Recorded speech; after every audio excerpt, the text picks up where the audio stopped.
Good morning dear students, जैसा कि आप जानते हैं हम चैप्टर नंबर 2 बिजनेस स्टडीज में रिवीजन पर हैं। अब तक हमने सोल प्रोप्राइटरशिप पार्टनरशिप पर रिवीजन कर लिया है। आज हम कोऑपरेटिव सोसाइटी बिजनेस पर रिवीजन करेंगे। चैप्टर चल रहा है हमारा forms of business organisation. Students, ये भी एक तरह का बिजनेस है, कोऑपरेटिव सोसाइटी बिजनेस। इसका मतलब है कि किसी एक सोसाइटी के लोग जहां मिल करके एक एसोसिएशन बना लेते हैं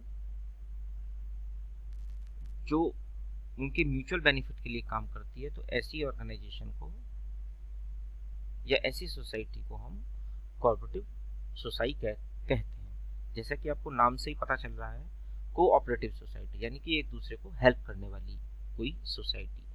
तो ऐसी सोसाइटीज एक्ट में रजिस्टर होती हैं और ये जो बिजनेस करती हैं ये केवल अपने सोसाइटी के मेंबर्स के लिए ही बिजनेस करती हैं।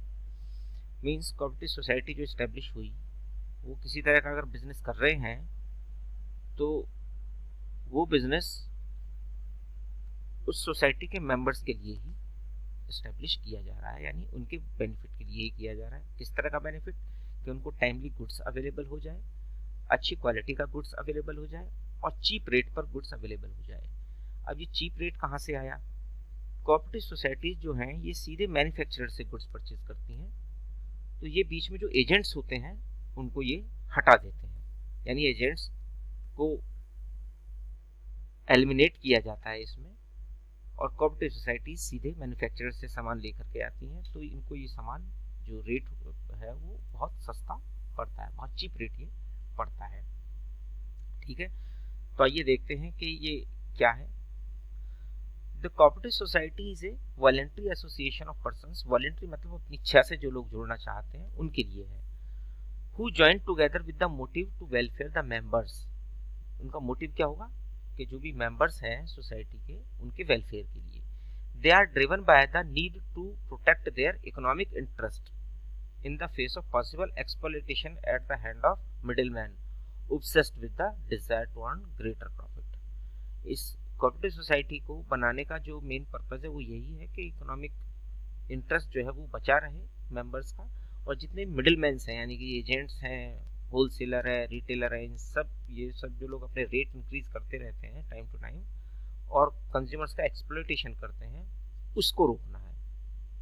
क्योंकि उन लोगों का मेन प्रॉफिट क्या है? ज़्यादा उनका मेन मोटिव है ज़्यादा से ज़्यादा प्रॉफिट अर्न करना, तो हमें उन मिडिल मैन्स को यहाँ से हटाना है। तो इसलिए कोऑपरेटिव सोसाइटी बिजनेस को एस्टैब्लिश किया जाता है। The cooperative society is a compulsory required to be registered under the cooperative society act 1912। जितने भी कोऑपरेटिव सोसाइटीज हैं उसको कोऑपरेटिव सोसाइटी एक्ट 1912 के अंदर उसको रजिस्टर कराना पड़ेगा। The process of setting up a cooperative society to simple enough, and the most what is required is the consent at least 10 adult person from a society। अगर कोई cooperative society register करनी है, establish करनी है, तो उसके लिए minimum 10 adult person होने चाहिए। ये अंडरलाइन कर लीजिएगा, इसको ये याद रखने की चीज है। The capital of a society is raised from the members through issue of shares. जो कोऑपरेटिव सोसाइटी है उसकी कैपिटल वहां के मेंबर्स से आएगी, और वो भी कैसे? ये शेयर्स इशू करेंगे, कोऑपरेटिव सोसाइटी शेयर्स इशू करेगी, मेंबर्स शेयर्स परचेज करेंगे और कंपनी में कैपिटल या सोसाइटी में कैपिटल आएगी। The society is acquired A distinct legal entity after the registration. Registration के बाद इसकी लीगल सेपरेट एंटिटी आ जाएगी। ठीक है, ये लॉफुल हो जाएगा क्योंकि इसको सोसाइटी एक्ट में रजिस्टर किया जाएगा। अब बात करते हैं कि ये जो बिजनेस है इसके फीचर्स क्या हैं। कोऑपरेटिव सोसाइटी के features. Number 1, voluntary membership. Voluntary मतलब अपनी इच्छा से जो जुड़ना चाहे जुड़े, नहीं जुड़ना चाहते हट जाए, किसी पर कोई प्रेशर नहीं है। लीगल स्टेटस, क्योंकि कोऑपरेटिव सोसाइटीज एक्ट जो पार्लियामेंट में पास है, जैसे कि आपको यहाँ दिखाई दे रहा है ये 1912, इस एक्ट में इसको रजिस्टर किया जाता है, तो इसका स्टेटस लीगल स्टेटस है। देन लिमिटेड लाइबिलिटी, इसकी लाइबिलिटी जितने भी मेंबर्स हैं उनकी लिमिटेड लाइबिलिटी है यानी अपने स्तर तक ही, अपने शेयर तक ही उसकी लायबिलिटी है। बात आती है कंट्रोलिंग पावर के लिए इस सोसाइटी में डिफरेंट पोस्ट बनाई जाती हैं। उन पोस्ट पर जो भी मेंबर्स सेलेक्ट होते हैं वो इलेक्शन के द्वारा, यानी कि हर आदमी की एक वोट, उसके हिसाब से उसको सेलेक्ट करते हैं। यानी मैनेजमेंट कमेटी होती है और वो वोट से, मेंबर्स के वोट से वो मैनेजमेंट कमेटी बनती है और वही इसको कंट्रोल करती है। तो इसका जो कैरेक्टर है वो डेमोक्रेटिक कैरेक्टर है, यानी कि डेमोक्रेटिक मतलब जहाँ वोट से सिलेक्शन होता हो। नेक्स्ट देखते हैं सर्विस मोटिव। इसका मेन पर्पस क्या है इस सोसाइटी को या इस बिजनेस को एस्टेब्लिश करने का, कि जो सोसाइटी के मेंबर्स हैं उनको सस्ते रेट पर अच्छी क्वालिटी का सामान मिल जाए, इजीली अवेलेबल हो जाए। ठीक है, जो मिडिल मैन से उनको हटा करके सस्ते रेट पर वो सामान मिल जाए। अब बात करते हैं इसके फायदे क्या हैं, मेरिट्स, क्यों लोग कोऑपरेटिव सोसाइटीज बिजनेस एस्टेब्लिश करना भी पसंद करते हैं। इक्वलिटी इन वोटिंग स्टेटस, एक आदमी की एक वोट, तो सबसे खास बात यह है कि सबका इसमें समान अधिकार है, यानी कि हर आदमी अपनी वोट के लिए बात कर सकता है, चाहे वो कोई छोटा मेंबर बड़ा मेंबर, ऐसा इसमें कुछ नहीं होता, सबकी एक वोट। लिमिटेड लायबिलिटी, जितने भी मेंबर्स हैं उसकी लायबिलिटी लिमिटेड है, यानी कि अपने शेयर तक। देन स्टेबल एक्सिस्टेंस, इसकी जो एक्सिस्टेंस है वो स्टेबल होती है। डेथ, बैंक्रप्सी या जो भी कोई अगर किसी मेंबर के साथ होता तो केवल वो एक मेंबर ही हटेगा, वहां से नए मेंबर जुड़ जाएंगे, तो इसमें स्टेबिलिटी होती है। नेक्स्ट, इकोनॉमी इन ऑपरेशंस, क्योंकि इसका मेन पर्पस ही है, इसको एस्टेब्लिश इसीलिए किया गया है कि जो एक्सेस एक्सपेंडिचर्स हैं उसको हटाया जाए, तो ये कम रेट में इसके जो एक्सपेंडिचर्स हैं बहुत कम होते हैं, तो ये इकोनॉमी भी है। सपोर्ट फ्रॉम गवर्नमेंट, जो कोऑपरेटिव सोसाइटीज बिजनेस हैं उनको गवर्नमेंट से भी सपोर्ट मिलता है, यानी फाइनेंशियल सपोर्ट है या सब्सिडी है, जैसे इलेक्ट्रिसिटी वगैरह की सब्सिडी है, टैक्स सब्सिडी है, वो भी मिलती है। ईजी ऑफ फॉर्मेशन, इसको इजीली फॉर्म किया जा सकता है, एस्टेब्लिश किया जाता है, बस 10 मेंबर्स हो और सोसाइटीज एक्ट में जाकर ये रजिस्टर हो जाए, गवर्नमेंट के यहाँ रजिस्ट्रेशन इनका हो जाएगा, तो बड़ा सिंपल है। अब बात करते हैं लिमिटेशंस, फिर भी इसमें कुछ कमियां हैं। कमियां क्या हैं?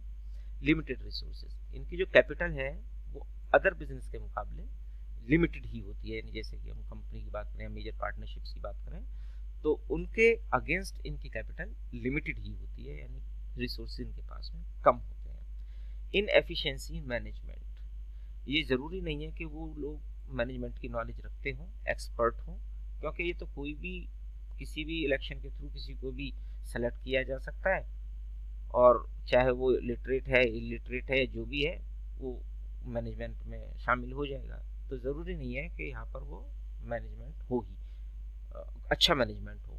तो इनएफिशिएंसी नॉर्मली देखने में इनमें आती है। लैक ऑफ सीक्रेसी, क्योंकि जितने भी मेंबर्स हैं वो सब इक्वल वोटिंग राइट रखते हैं, तो उनको अधिकार है, जानने का अधिकार है कि वो कोई भी इंफॉर्मेशन सोसाइटी से मांग सकते हैं, और अगर कोई भी इंफॉर्मेशन मांगी जा सकती है तो उसमें कोई सीक्रेसी नहीं है।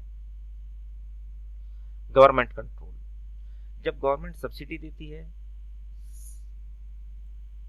चीप रेट पर लैंड प्रोवाइड कराएगी या इलेक्ट्रिसिटी देगी, वाटर सप्लाई देगी, तो गवर्नमेंट इस पर अपना थोड़ा बहुत कंट्रोल रखती है, तो इस पर इसको फ्री हैंड नहीं मिलता काम करने के लिए, ये इसका एक ड्रॉबैक है, कोऑपरेटिव सोसाइटीज का ड्रॉबैक है।